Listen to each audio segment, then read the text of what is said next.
We Visari had a saying about humans.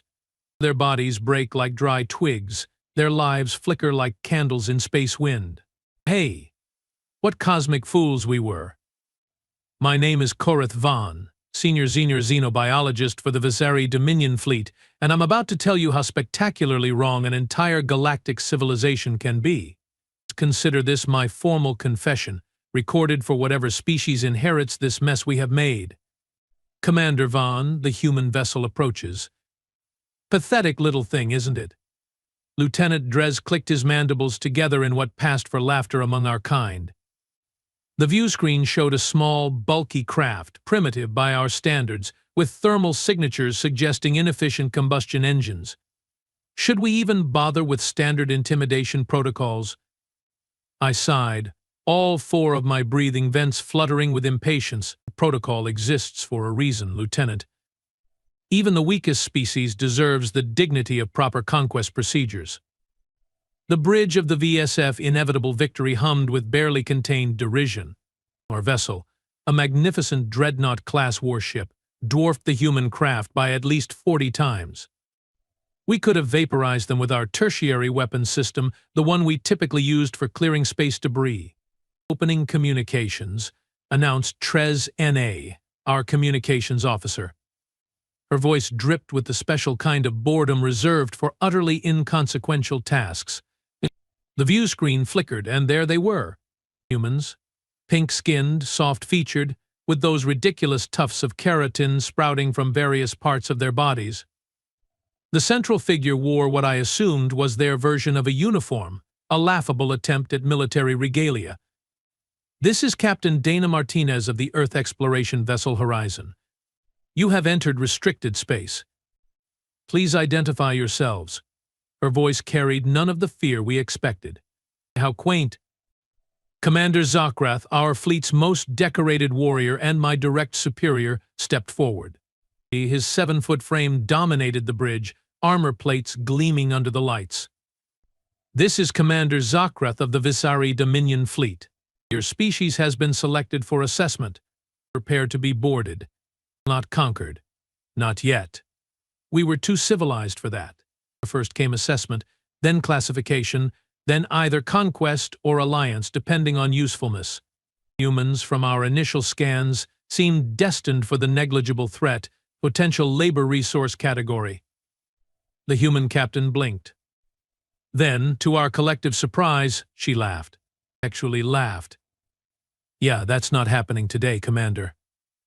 This is Sovereign Earth territory, recognized by the Galactic Confederation Charter of 2187. Board us, and you will trigger diplomatic consequences beyond your comprehension. Silence fell across our bridge. The Galactic Confederation? There was no such entity.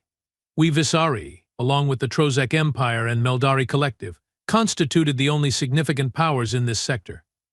This human was bluffing. Zokrath recovered quickly. An amusing deception, human.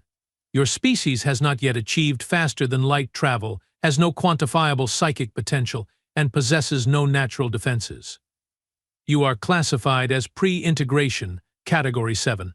Resistance will result in demonstrations of power you would find unpleasant. The human captain sighed, looking genuinely disappointed. Log this response, Lieutenant Park. She nodded to someone off-screen. Visari vessel, you were warned.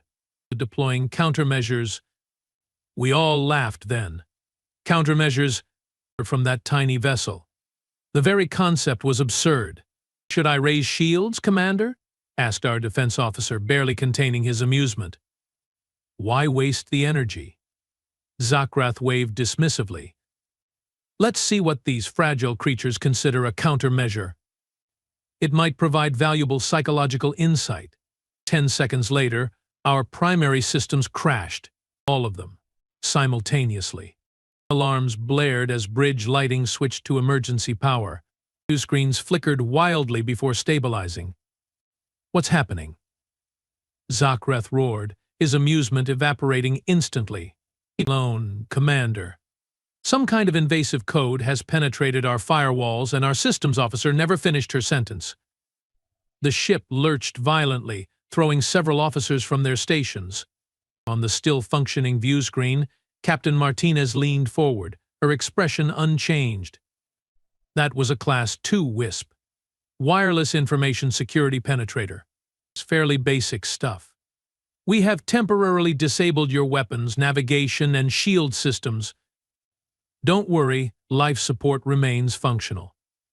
We are not monsters. I couldn't believe what I was seeing. This primitive species with their fragile bodies and combustion engines had just disabled a Visari dreadnought. Impossible. How did you bypass our quantum encryption? I found myself asking, scientific curiosity temporarily overriding shock. The human captain shrugged. Your quantum encryption uses predictable seed algorithms. Frankly, we are disappointed. Intelligence suggested the Visari were more advanced. Zakrath slammed his armored fist against his command console. Restore systems. Now. Working on it, sir, but the human code it's unlike anything in our databases. It's adaptive, almost intelligent. Our chief engineer's voice crackled through emergency comms. Captain Martinez continued as if this were a casual conversation. Now we have a choice. Either you acknowledge our territorial boundaries and leave peacefully, or we will be forced to escalate. And trust me, Commander Zakrath, you don't want to see our escalation protocols. You dare threaten the Visari Dominion? One ship against our fleet? Zakrath was practically foaming at his mouth vents now. Oh, did I give the impression we are alone out here? Martinez raised an eyebrow and tapped something on her console. Suddenly, our long-range sensors, apparently the only scanning system still functioning, detected multiple signatures appearing from nowhere. Ships. Dozens of them, human ships, materializing as if from thin air. Cloaking technology? I whispered, utterly stunned. But that's theoretical. Even our best scientists haven't. Not cloaking, Captain Martinez corrected. Phase shifting. Different principle entirely. Your sensors interpret the phase-shifted objects as empty space. I watched Zakrath's expression shift from rage to something I'd never seen on his face before. Uncertainty. Your fleet has 30 minutes to withdraw beyond the Kuiper boundary, Martinez continued. After that, we will consider your presence an act of war. And while we humans may be physically fragile compared to your species, Commander, you are about to learn that fragility and weakness are not synonymous. The communication ended, leaving us staring at a view screen showing our supposedly invincible fleet surrounded by human vessels that, according to all our intelligence, you shouldn't even exist. Orders, Commander? Lieutenant Drez asked, his earlier mockery replaced by thinly veiled panic. Zakrath stood rigid, processing the unthinkable. To withdraw, he finally said, the word clearly painful, tactical retreat for reassessment.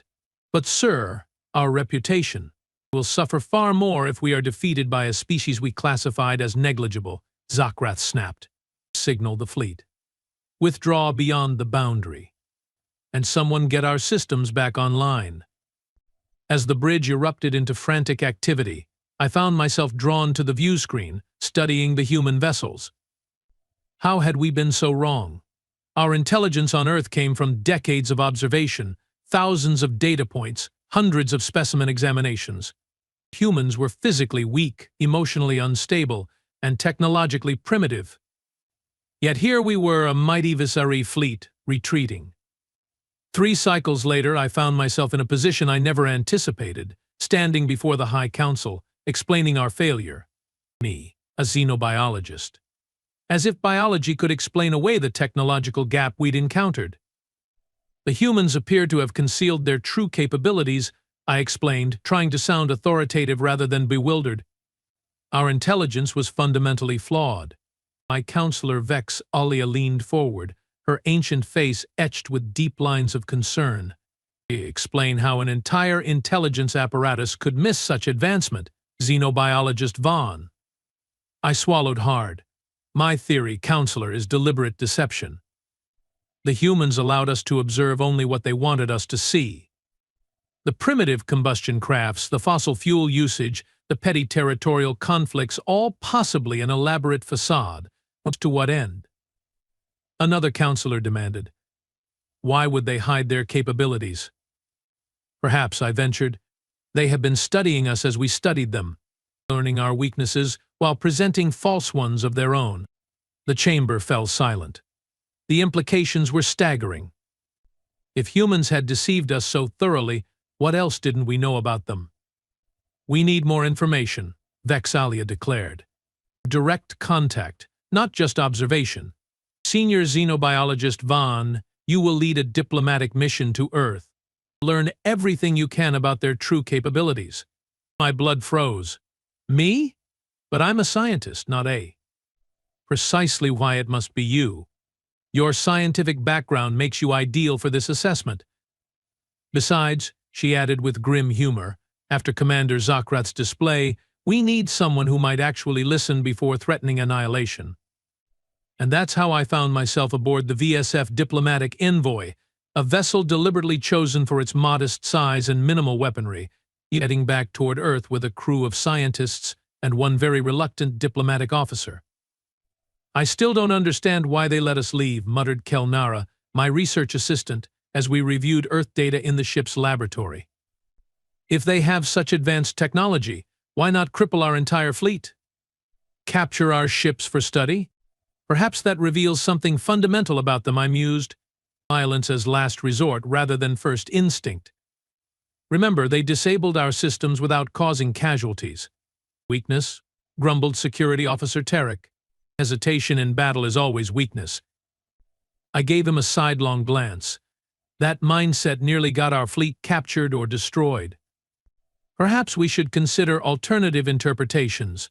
Our diplomatic officer, Mira Tens, looked up from her cultural briefing materials. There's something else worth noting. In my review of human communication we have intercepted, they have thousands of languages, art forms, philosophical traditions. Many center around cooperation rather than dominance. That makes no evolutionary sense, argued Turek.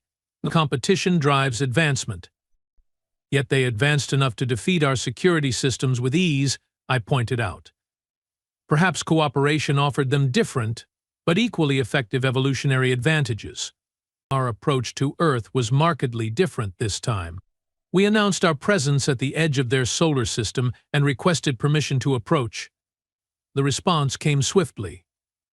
Vizari vessel, this is Earth Defense Command. Your diplomatic request is acknowledged. Proceed to these coordinates for docking at Orbital Platform Alpha. Deviate from the designated path, and you will be considered hostile. The coordinates led us to something that, once again, defied our intelligence reports. A massive orbital structure circling Earth, clearly a space station of immense proportions.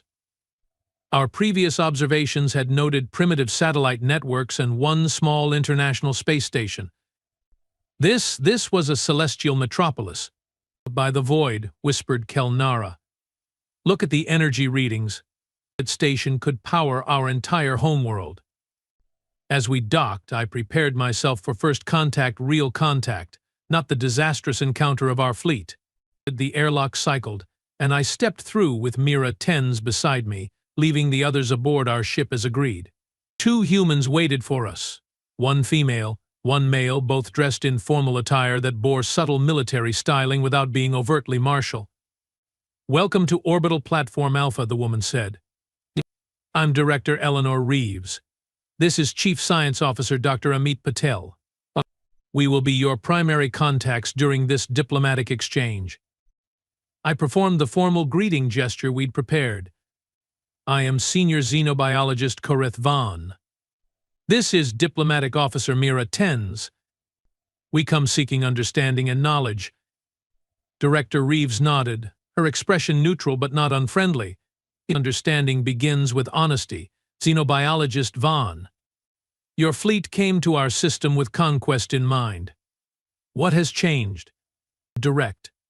Uncomfortably so. Mira Tens stepped forward smoothly. An error in judgment based on incomplete information. The Viceroy Dominion seeks to correct that error through peaceful exchange. Convenient timing, observed Dr. Patel, his dark eyes studying us intently. Your change of heart wouldn't have anything to do with discovering we are not the primitive species you thought we were?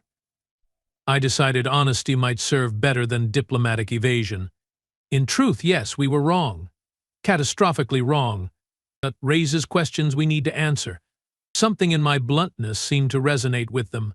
Director Reeves' posture relaxed fractionally. At least you are candid about it. Very well. We will show you some of what you came to see. Follow me. The tour that followed shattered every conception I had about human civilization. We walked through laboratories where they manipulated matter at the quantum level with tools that made our technology look primitive. We observed training facilities where humans, those supposedly fragile creatures, pushed their biological limitations through a combination of specialized training, genetic optimization, and neural mechanical interfaces. This is our Adaptive Materials Division, Dr. Patel explained as we entered a vast chamber where scientists worked with substances that changed properties at command. We have developed compounds that can transform from liquid to solid to gas states based on programmed molecular triggers. How long have you had these capabilities? I asked, struggling to reconcile this with our decades of intelligence. Director Reeves gave me a look that bordered on pitying. Let's just say that what you observed of Earth was partially a historical preservation project. We maintain portions of our planet in pre-advanced states as living museums of our development. Your observers never got past our outer screening protocols. The implications struck me like a physical blow. You knew we were watching? We have known about the Visari for nearly 70 years, she confirmed, along with the other major galactic powers. We have chosen a policy of non-intervention while we developed our capabilities. Your fleet's approach forced our hand somewhat. As we continued the tour, a nagging question kept surfacing in my mind. Finally, I had to ask, if you possess such advanced technology, why haven't you expanded? Colonized other systems? Established your own dominion? Dr. Patel and Director Reeves exchanged glances. We did, Dr. Patel said simply. But unlike the Visari approach of flags and fleets, we believe in subtle integration. There are human enclaves throughout this sector, living peacefully among other species. Impossible, I breathed. Our intelligence would have. Your intelligence, Director Reeves interrupted gently, is clearly not as comprehensive as you believed. Humans are quite adaptable. We can blend in when we choose to. The tour ended at a conference room with a spectacular view of Earth below. As we sat down for formal discussions, I noticed something odd about the furniture. It perfectly accommodated Visari physiology. The chairs supported our spinal ridges. The table height matched our proportions. You have studied our biology in detail, I observed. Know thy neighbor? Dr. Patel said with a slight smile. Especially when that neighbor has been contemplating whether you'd make good servants or not. Before negotiations could begin in earnest, alarms blared throughout the station. Director Reeves immediately pressed a communication device. Reeves here? Status? The voice that responded was tense. Director, we have multiple Visari warships entering the system, heavy dreadnought class. They are not responding to communications and are on an attack vector. My heart sank. The High Council wouldn't, but even as I spoke, I knew it was possible. The Council feared what they didn't understand, and humans had become a terrifying unknown. Director Reeves fixed me with a penetrating stare. Did you know about this, xenobiologist Vaughn? No. Our mission was diplomatic in nature, I swear it. The panic in my voice must have convinced her, for she nodded sharply. Dr. Patel, escort our guests to the diplomatic quarters and ensure they are secured safely. This is not their doing, she turned back to me. It seems your leadership shares some unfortunate qualities with certain chapters of our history. They fear what they don't control. As Dr. Patel led us away, I heard Director Reeves issuing rapid commands. Activate the Aegis Protocol. All defense platforms to full readiness. And get me Admiral Washington. From our secured quarters, We could see it all unfold through a view screen Dr. Patel had left active, perhaps deliberately. A fleet of Visari warships, far larger than our previous force, advanced toward Earth. Pride of our dominion, they represented overwhelming military power by any standard we knew, any standard except, apparently, human capability. As the Visari fleet moved into attack formation, something extraordinary happened. The space around Earth seemed to warp and shimmer. Massive structures materialized, defense platforms dwarfing anything in our arsenal. They hadn't been cloaked or phase shifted. They had been somewhere else entirely and were now here. Spatial translocation, whispered Mira Tens beside me. They can move objects between points in space without traversing the distance between. The Visari fleet opened fire, energy weapons blazing across the void. The human defense platforms absorbed the barrage with barely visible shield fluctuations, then responded. Not with weapons of destruction, but with something far more terrifying. Targeted fields of energy enveloped each Visari vessel. Within these fields, our mighty warships simply stopped. Engines died. Weapons went silent. They drifted, powerless. Energy nullification fields, I realized aloud. They have neutralized all power generation without destroying the ships. Over the communication system we could hear the human command channel. All Visari vessels contained. No casualties detected on either side. Boarding teams stand by for security operations. No casualties. They could have destroyed our fleet, vaporized our vessels, killed thousands of Visari warriors. Instead, they chose the more difficult path of non-lethal neutralization. Director Reeves appeared at our quarters an hour later, her expression grave but composed. Your High Council has been contacted. They have agreed to immediate diplomatic talks. Your ship remains free to depart, as a gesture of good faith. I don't understand, I admitted. Why show such restraint? Your technology clearly outmatches ours. You could demand surrender, force concessions. She studied me for a long moment. Because that's not who we choose to be. Xenobiologist Vaughn. Humanity learned through bitter experience that dominance through force alone creates only temporary victories and permanent enemies. She paused. We may appear fragile to your kind, but we have learned to turn physical limitations into strengths. When you can't rely on natural armor or superior strength, you develop other advantages. As we prepared to depart, Dr. Patel handed me a data crystal. Cultural and scientific exchanges, as we discussed before the interruption, a starting point for genuine diplomacy. I took it, humbled beyond words. Why trust me with this after what my people attempted? He smiled slightly. Because you asked questions instead of making assumptions. That makes you different. And differences are how species evolve. As our ship departed Earth orbit, passing the still-disabled Visari fleet now under human control, I stared at the beautiful blue-green world below. We had called humans fragile, dismissed them as weak, classified them as primitive. In our arrogance, we had confused physical vulnerability with overall weakness. I activated the ship's log recorder. Final assessment. Senior Xenobiologist Korith Vaughn recording. Previous classification of human species erroneous and dangerously misleading. Revised classification, advanced, Category 1. Technological capability, exceeding Visari standards in multiple domains. Military capacity, overwhelming but restrained by cultural choice. Recommended approach, peaceful engagement and cultural exchange. I paused, then added one final note. Personal observation. We Visari have long believed that evolution favors the strong, the armored, the physically dominant. Humans prove otherwise. They transformed their fragility into innovation, their vulnerability into ingenuity. They remind us that adapting to overcome limitations may create greater advancement than relying on inherent advantages. They called humans fragile, until they made the stars themselves bleed with possibilities we never imagined. As our ship accelerated away from Earth, I knew nothing would ever be the same.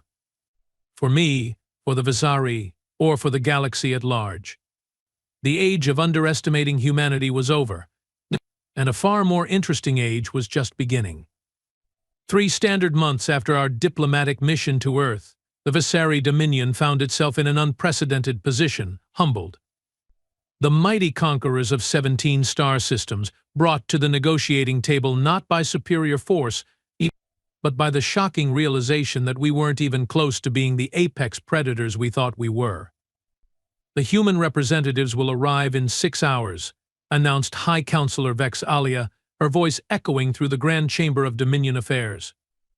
This is not merely a diplomatic meeting. This is a fundamental reassessment of our place in the cosmos. I stood at attention, still uncomfortable in the formal regalia of my newly created position, Ambassador of Xenological Relations. A fancy title that essentially meant the only Visari who didn't completely misunderstand humans. Ambassador Vaughn. Vex Alia turned her ancient eyes toward me. You have spent more time studying these creatures than anyone. Give us your final assessment before their arrival. The chamber fell silent. 200 of our most powerful military and political leaders, all waiting for me, a scientist who had never aspired to politics, to explain how we should face a species that had effortlessly neutralized our most powerful fleet. I counsel, esteemed leaders, I began, swallowing my nervousness. My assessment remains unchanged from my initial report. Humans represent a paradox of evolution. Physically vulnerable yet technologically superior. Culturally diverse yet capable of unified action. Individually fragile yet collectively resilient. Get to the point, Vaughn, growled General Thruck, one of the few military leaders who had survived the political fallout of our failed assault. Are they a threat or not? I considered my words carefully. They are a potential threat of unparalleled magnitude who have demonstrated a remarkable preference for peace over conquest. Murmurs rippled through the chamber. Peace over conquest? The concept was almost incomprehensible to many Visarii. Explain, demanded Vex Alia. Based on the technological capabilities I witnessed, humans could have destroyed our fleet without effort. Instead, they disabled our ships without casualties. They could have demanded our surrender, our territory, our resources. Instead, they proposed cultural and scientific exchange. I paused. This suggests a species that values cooperation above domination, despite having the means to dominate. Weakness, spat General Thrake. They lack the warrior spirit to seize advantage. With respect, General, I countered, surprising myself with my boldness. They seized every advantage. They knew about us for decades while we fumbled in ignorance about them. They neutralized our fleet without losing a single soldier. They dictated the terms of diplomacy from a position of complete superiority. If that represents weakness to you, I suggest a recalibration of your metrics. The chamber erupted in shocked whispers. No one spoke to military leadership that way, especially not a former xenobiologist suddenly promoted far above his station. Vex Alia silenced the chamber with a raised hand. Ambassador Van raises valid points. The humans have shown restraint that we mistake for weakness at our peril. She leaned forward. What do you recommend for our approach today? I took a deep breath. Honesty, humility, and above all, curiosity. The humans possess knowledge and capabilities that could transform our civilization. If we can move past our pride, this defeat could become the most fortunate event in Visari history. The Grand Chamber fell silent again, but this time the quality of the silence was different, contemplative rather than shocked. Very well, Vex Alia finally said. You will lead the initial greeting party, Ambassador. Make your honesty and humility work for the benefit of our people. 6 hours later, I stood at the primary docking bay of the Visari Central Authority Station, watching as the human vessel approached. Unlike their massive orbital platform, this ship was small, elegant, and clearly built for diplomatic rather than military functions. A gesture of respect, perhaps. Beside me stood a delegation of 12 high-ranking officials, including Vex Alia herself, an unprecedented honor for visiting dignitaries. Whether this represented genuine respect or merely acknowledgement of human power remained unclear. Their ship design is unusual, Noted Science Minister Krez D.A. No visible weapons arrays, minimal shielding signatures. Perhaps they have no need for visible defenses, I suggested quietly. The human vessel docked with perfect precision. The airlock cycled, and 3 figures emerged. I recognized Director Reeves immediately.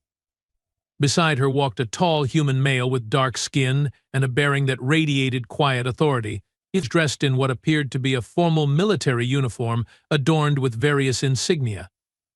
The third human, a female with striking red hair, wore attire that suggested scientific or technical specialization. Director Reeves, welcome to Visaria Prime. I stepped forward, performing the human gesture of greeting they had taught me, an open-palmed extension of the right hand. She took my hand briefly, a gesture called a handshake that humans use to establish non-threatening contact. Ambassador Vaughn, thank you for hosting us. May I present Admiral Marcus Okafor, Commander of Earth's Combined Defense Forces, and Dr. Jasmine Rivera, our Chief Technology Officer. I performed the formal Visari greeting toward the other humans. I am honored to welcome you all. This is High Counselor Vex Alia, Supreme Leader of the Visari Dominion. Vex Alia stepped forward, her ancient frame somehow imposing despite her age. Humans of Earth, your presence here marks an unprecedented moment in our history. Never before has the Visari Dominion welcomed representatives of a species that has demonstrated such capability. Admiral Okafor nodded respectfully. High Counselor, we appreciate your willingness to engage diplomatically after recent events. Earth seeks peaceful coexistence, not dominance. Bold words from those who hold our fleet captive, General Thrak muttered, just loudly enough to be heard.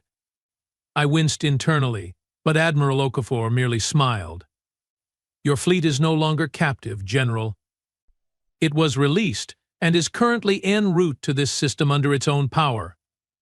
They should arrive within 36 hours. Shock rippled through our delegation. The humans had released our fleet? Without concessions or negotiations? You freed our warships? Vex Alia couldn't keep the surprise from her voice. As a gesture of good faith, Director Reeves explained, we have no interest in holding hostages or trophies. We came to talk, not to conquer. The diplomatic reception that followed was a fascinating study in contrasts. Visari officials, accustomed to projecting dominance and strength, struggled to find the correct tone with these aliens who had thoroughly defeated us yet acted as though we were equals. I found myself conversing with Dr. Rivera near a viewport overlooking the swirling amber atmosphere of Visaria Prime. Your homeworld is beautiful, she remarked, sipping a beverage our biochemists had assured was compatible with human physiology. The silicate formations in your upper atmosphere create spectacular light patterns. Thank you. It's quite different from Earth, yet I found your planet equally beautiful in its own way, I replied. Dr. Rivera, may I ask you something directly? Of course. Why did Earth hide its capabilities for so long? You knew of us, studied us, yet revealed nothing of yourselves. She considered this, watching the atmospheric currents below. Humanity's history contains many cautionary tales of what happens when technologically disparate cultures meet suddenly. Usually, the less advanced culture suffers tremendously. We learn to be cautious. You feared us? The concept seemed absurd now. Not exactly. We observed many spacefaring species, not just the Visari. We noted patterns of conquest, assimilation, or exploitation. We decided to develop our capabilities fully before announcing our presence on the galactic stage. A wise precaution, given our intentions when we discovered you, I admitted. She smiled slightly. History taught us another lesson. Those who boast of their power often find themselves challenged to prove it. We preferred to be underestimated until we forced your hand. Yes, though even then we revealed only what was necessary. Her words sent a chill through me. Are you saying what we have seen isn't the extent of human capability? Dr. Rivera's expression remained pleasant, but her eyes held something I couldn't quite interpret. Ambassador Vaughn, has it occurred to you that what you saw at Earth might have been the equivalent of what you showed us? A carefully managed demonstration? Before I could process this disturbing thought, we were interrupted by a commotion across the reception hall. General Thrake, his voice raised well beyond diplomatic propriety, was confronting Admiral Okafor. Your restraint is merely a facade for weakness. A truly dominant species would never hesitate to press advantage, Thrake was saying, his posture aggressive. To my horror, several of his military aides stood close by, hands near their ceremonial weapons. The human admiral stood calmly, seemingly unperturbed by the 7-foot armored Visari looming over him. General, Admiral Okafor replied, his voice level, dominance and destruction are the simplest expressions of power any species can learn to destroy. The true challenge is creating, preserving, uplifting. I hurried toward them, desperately trying to formulate words that would diffuse the situation. But before I could reach them, Thrake did the unthinkable. He drew his ceremonial blade, a genuine weapon, not merely decorative, and pointed it at the human admiral's chest. Pretty philosophy from a species of soft-bodied weaklings, Thrake snarled. Perhaps we should test your personal resilience, human. Time seemed to slow. Security personnel were too far away to intervene. Vexalia's shout of command went unheeded. I saw Dr. Rivera tense beside me, her hand moving toward what might have been a concealed device. What happened next occurred so quickly that many observers later disagreed on the sequence of events. Admiral Okafor moved, a blur of precise action. When stillness returned, General Thrake was on his knees, his own ceremonial blade now in the admiral's hand. It pressed gently against the Visari's throat where his armor revealed vulnerable flesh. I served 20 years in Earth's Special Forces before my current position, Okafor said quietly, still perfectly composed. Your armor has 7 vulnerable junctions, your ceremonial blade is balanced for slashing rather than piercing, and your attack telegraphed through shoulder tension 3 seconds before you moved. He stepped back and, with elegant precision, flipped the weapon in his hand and presented it, handle first, back to the stunned general. But I didn't come here to demonstrate combat techniques. I came to talk about stars, General Thrake, about how species like ours might navigate them together rather than fighting over them. The reception hall remained frozen in shock. A physically fragile human, had just disarmed one of our most decorated warriors with ease. Vexalia broke the silence. General Thrake, you are dismissed from these proceedings. Your behavior dishonors the Dominion. As Thrake was escorted out, his face a mask of humiliation, Admiral Okafor turned to Vexalia. My counselor, please accept my apologies for the disruption. Perhaps we should move directly to substantive discussions. Vexalia studied him for a long moment. Indeed, Admiral. I believe we have much to learn about humans, beyond what our intelligence suggested. The formal negotiations that followed were unlike any diplomatic exchange in Visari history. The humans came prepared with detailed proposals for scientific cooperation, cultural exchange, and shared security arrangements. They spoke not as conquerors dictating terms, but as potential partners offering mutual benefits. Most shocking of all was their proposal regarding territorial boundaries. Earth claims no territory beyond our solar system, Director Reeves explained, displaying a galactic map. We propose respecting existing Visari borders, with designated neutral zones for joint research and development. You claim no colonies, no expansion zones. Science Minister Krez D seemed genuinely confused. With your technology, you could claim dozens of systems. We have no interest in territorial expansion in the traditional sense, Admiral Okafor explained. Earth's focus is on knowledge, sustainable development, and peaceful coexistence. Yet you mentioned human enclaves throughout this sector. I reminded them, recalling Director Reeves' comment during my visit to Earth. Dr. Rivera nodded. Small research communities and cultural exchanges, all established with the knowledge and permission of local governments. We believe in integration, not conquest. Vexalia leaned forward, her ancient eyes narrowing. Forgive my directness, but I find your position difficult to reconcile with basic evolutionary imperatives. All species seek to expand, to secure resources, to ensure dominance. With respect, High Counselor, Dr. Rivera countered. That perspective reflects a particular interpretation of evolutionary theory. Humanity's history taught us that cooperation often proves more beneficial than competition in the long term. Our most significant advances came not through conquest but through collaborative effort. As the negotiations continued, I observed the human delegation carefully. There was something they weren't saying, some underlying factor that explained their unusual approach to interspecies relations. The breakthrough in understanding came during a private discussion with Director Reeves. We had stepped away from the formal negotiations for a short recess, finding ourselves alone in an observation lounge. "Your proposals are extraordinarily generous," I noted. "Technological sharing, defensive cooperation, respect for our territories, yet you ask very little in return." "Why?" Director Reeves gazed out at the stars. "Ambassador Vaughn, humanity's path to the stars was neither straight nor easy. We nearly destroyed ourselves multiple times. Nuclear weapons, climate disaster, artificial intelligence rebellions, genetic plagues. Each crisis brought us to the edge of extinction. Yet you survived. We did more than survive. We learned. Each near-extinction event forced us to reevaluate our fundamental assumptions about progress, power, and purpose." She turned to face me directly. "We discovered something profound, Ambassador. The impulse toward domination, toward seeing the universe as something to be conquered rather than experienced, leads inevitably toward destruction. And you believe the Visari follow this path?" "I believe all intelligent species face the same fundamental choice: expand or explore, consume or create, dominate or discover." She smiled slightly.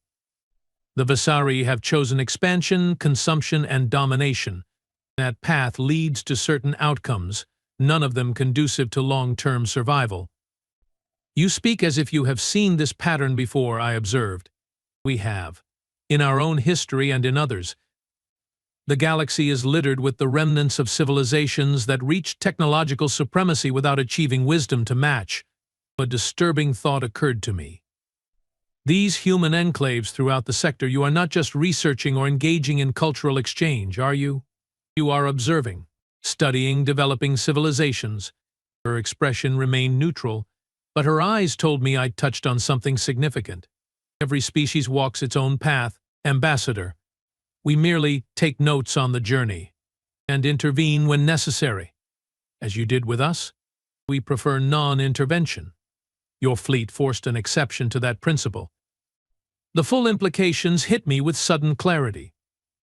"The Galactic Confederation that Captain Martinez mentioned during our first contact, it doesn't exist yet, does it? But you are laying groundwork for something like it." Director Reeves neither confirmed nor denied this, but her slight smile told me enough. "Humanity believes the stars belong to no one species, Ambassador Vaughn. They are to be shared, studied, cherished, not conquered or bled dry. Hence your territorial proposals." "Precisely. The universe is vast beyond comprehension.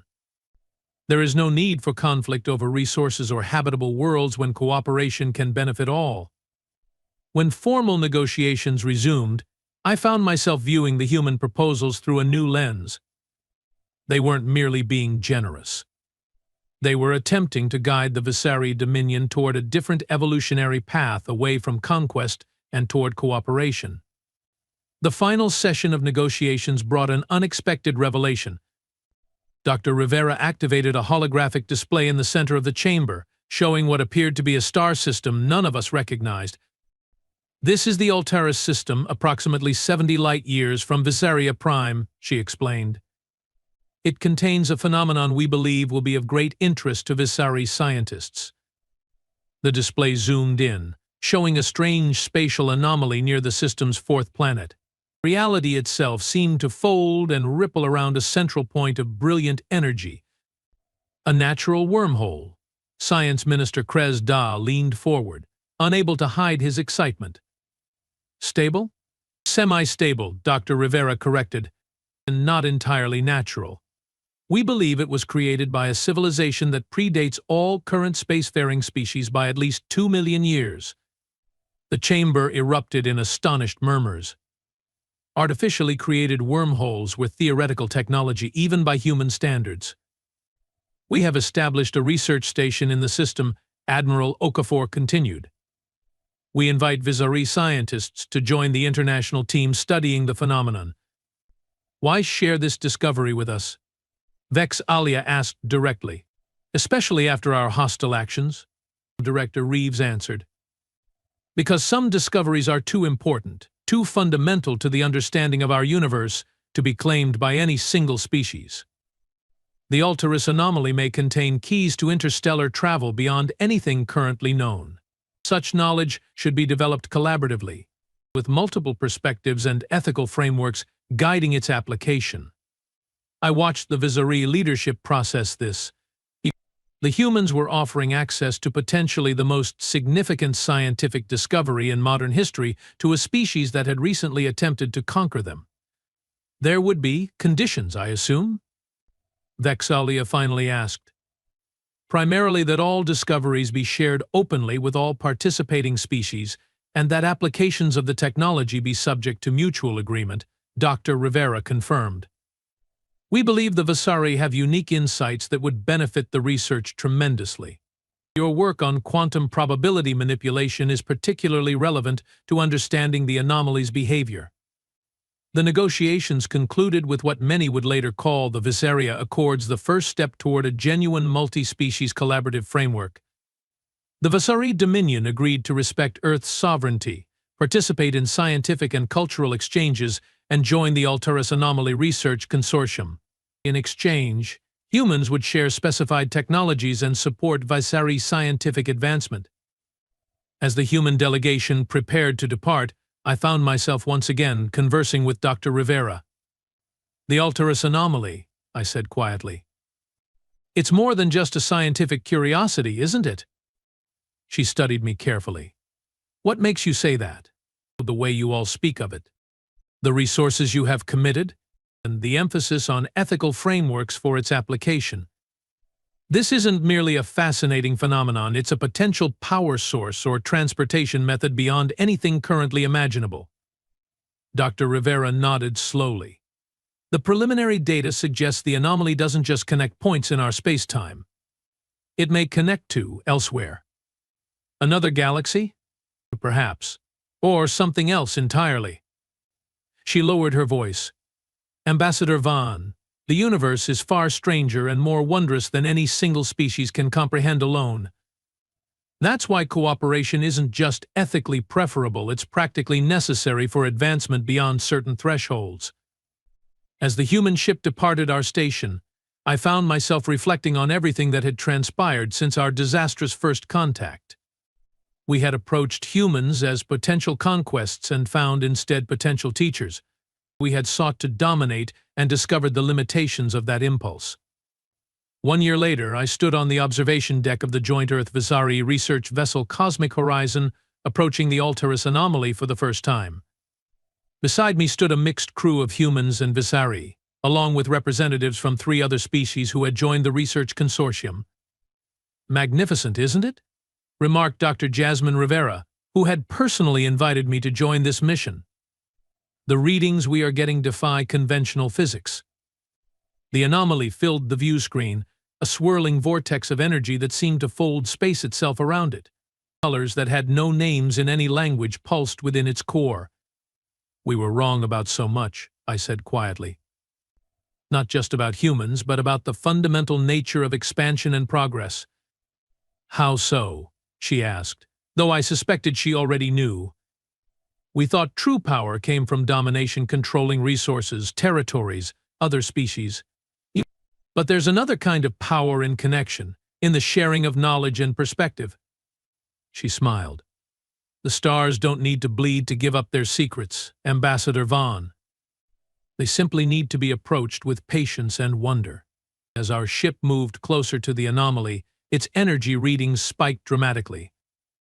The bridge erupted in excited activity as scientists of multiple species collaborated to analyze the phenomenon.